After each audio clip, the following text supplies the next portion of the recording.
الحمد لله رب العالمين والصلاة والسلام على رسوله الكريم أما بعد فأعوذ بالله من الشيطان الرجيم بسم الله الرحمن الرحيم هل أتى على الإنسان حين من الدهر لم يكن شيئا مذكورا إنا خلقنا الإنسان من نطفة أمشاج نبتليه فجعلناه سميعا بصيرا إنا هديناه السبيل إما شاكرا وإما كفورا صدق اللہ العظیم۔ واجب الاحترام سامعین، السلام علیکم ورحمۃ اللہ وبرکاتہ۔ سورہ الدہر کی پہلی 3 آیات تلاوت کرنے کی سعادت حاصل کی ہے۔ ان آیات کا ترجمہ یوں ہے: بے شک گزرا ہے انسان پر زمانہ میں ایک ایسا وقت جب یہ کوئی قابل ذکر چیز نہ تھا، بلا شبہ ہم ہی نے انسان کو پیدا فرمایا ایک مخلوط نطفہ سے تاکہ ہم اس کو آزمائیں، پس اس غرض سے ہم نے بنا دیا اس کو سننے والا دیکھنے والا، ہم نے اسے دکھایا ہے اپنا راستہ، اب چاہے شکر گزار بنے چاہے احسان فراموش۔ اللہ کا قول سچا ہے جو بڑی ہی عظمت والا ہے۔ عزیزان گرامی قدر، آیت کا جو پہلا لفظ ہے حل، یہ سوالیہ نہیں ہے بلکہ اس کے معنی یقیناً ہے۔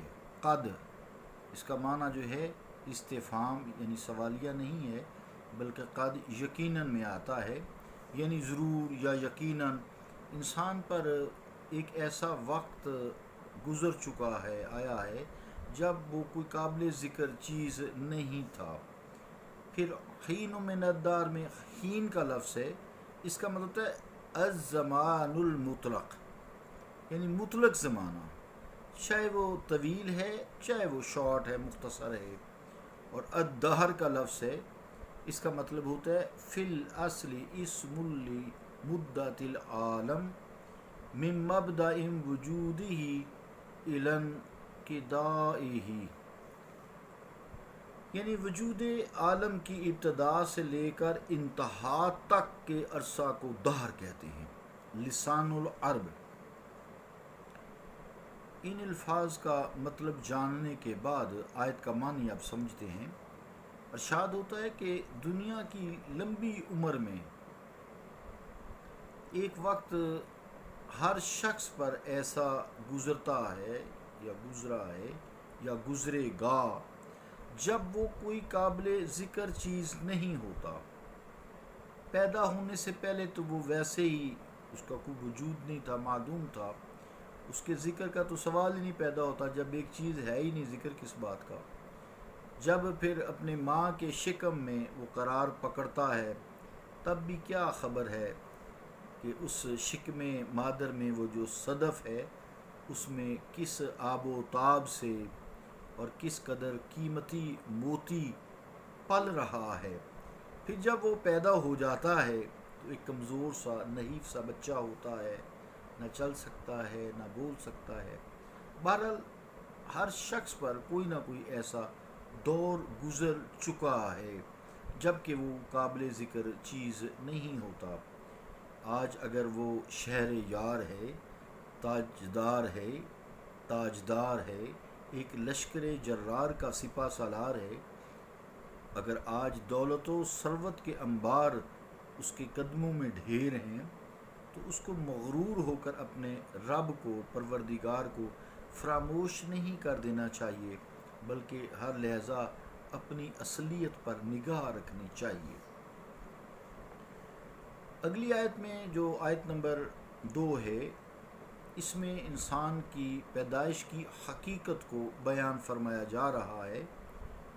آیت میں جو 2 لفظ ہیں، ایک نطفہ، اس پہ غور کیجئے۔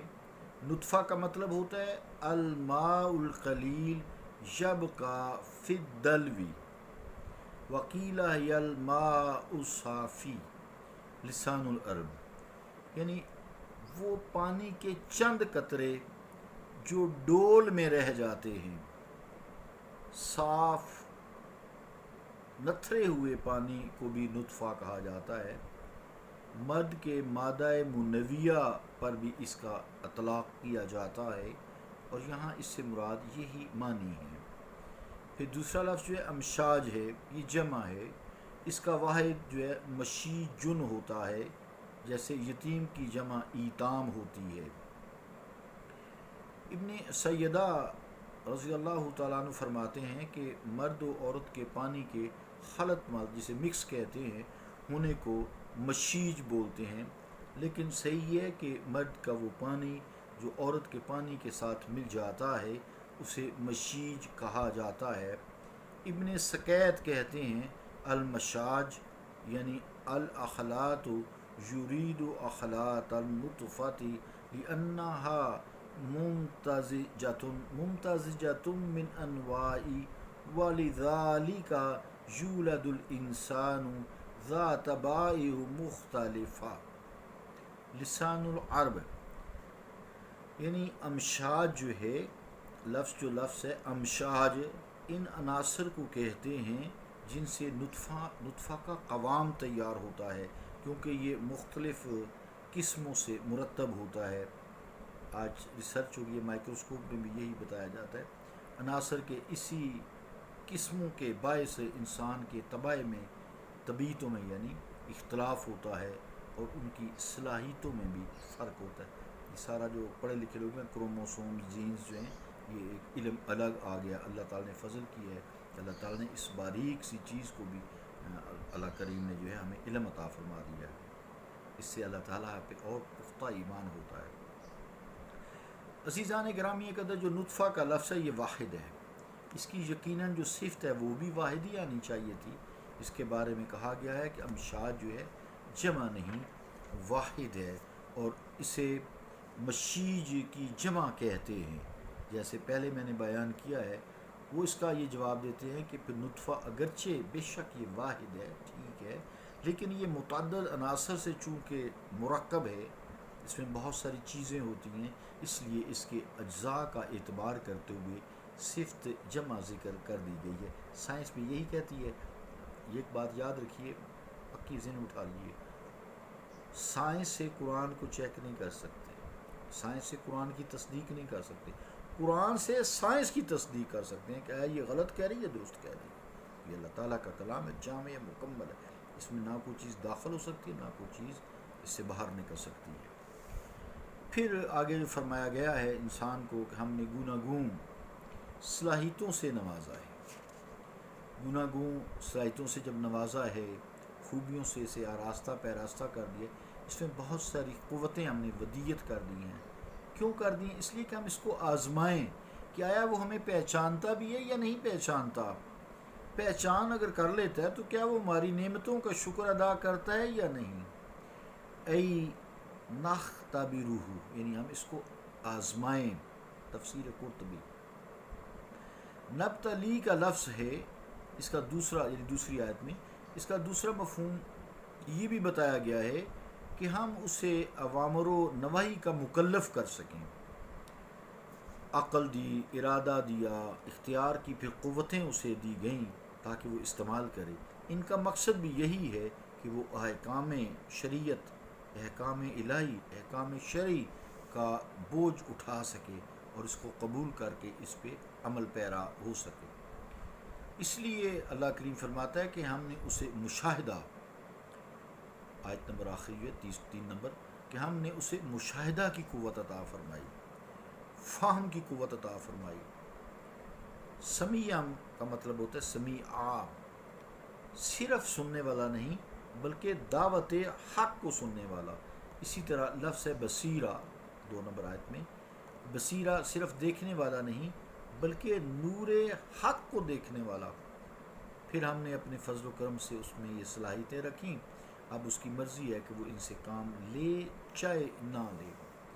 پھر انبیاء بھیجے، کتابیں بھیجیں، کلام بھیجا اس کے ذریعے تاکہ وہ سیدھی راہ پر گامزن ہو جائے، اور ٹیڑھی راہ بتا دی تاکہ اس سے کنارہ کش ہو جائے. یہ ہدایت ہے اور یہ گمراہی ہے. یہ سیدھا راستہ ہے، یہ ٹیڑھا راستہ ہے. یہ جنت میں لے جائے گا، یہ دوزخ میں لے جائے گا. سب کچھ بتا دیا. ساری صلاحیتیں بخشیں، پیغمبروں کے ذریعے حق و باطل کا فرق واضح کر دیا، پہچان کرا دی. اس کے بعد ارادہ اور عمل کی قوت دی، آزادی دی پھر، تاکہ ہم دیکھیں کہ یہ بندہ کیا ثابت کرتا ہے، کیسا ہے. شکر کرنے والا ہے، ہمیں یاد کرنے والا ہے، ہمارے احکام کی تعمیل کرنے والا ہے، یا احسانات و انعامات پر ناشکری کرنے والا ہے، بتوں اور پتھروں کو ہمارا شریک بنانے والا ہے. نفس امارہ کے ہاتھ اپنی باغ ڈور دے کر فسق و فجور کے گرداب میں غلطاں اور پیچاں رہنے والا ہے. یہ اللہ تعالیٰ کی انسان پہ آزمائش ہوتی ہے. صلی اللہ تعالیٰ علی رسول خیر خلقہ محمد وعلی آلہ واصحابہ اجمعین برحمتک یا ارحم الراحمین.